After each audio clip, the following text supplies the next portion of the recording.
We have very much focused on breastfeeding, and we've focused also on the specialist infant formula for the management of cow's milk allergy, but what we've not touched on is complementary feeding.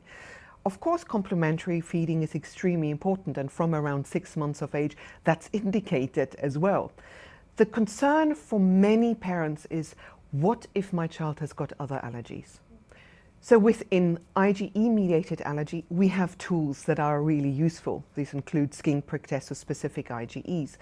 So within many of our services, we can actually establish, prior to complementary foods, what is the allergy status to peanuts, to eggs, and any of the other allergens, which really helps us to introduce these foods, because of course, it should not be delayed. Any of these allergens should not be delayed. Non-IgE mediated allergy is a little bit more complicated because no test will help you. So generally, when I advise parents of children with cow's milk allergy, I provide them with very specific advice. This is within the IgE-mediated allergic cohort, informed from skin prick test specific IgEs, if I was so lucky to have them. Within the non-IgE-mediated cohort, I provide them with specific information of how to introduce wheat, for example, how to introduce egg, because these are also common non-IgE-mediated allergens and parents feel nervous.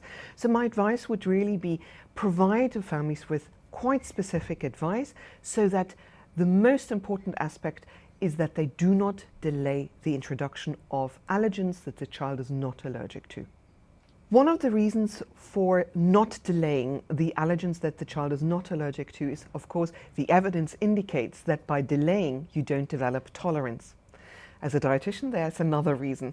Well, two other reasons. The first one is the nutritional part of it. Lots of allergens, wheat, egg, all of them contribute significantly from a nutritional perspective.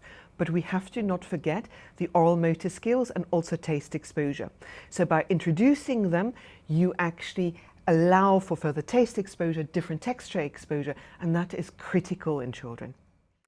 I do want to talk about the last category, and that's important in terms of the early introduction in a specific cohort reflected by all of our guidelines, and that is in particular for children with egg allergy and also eczema and/or.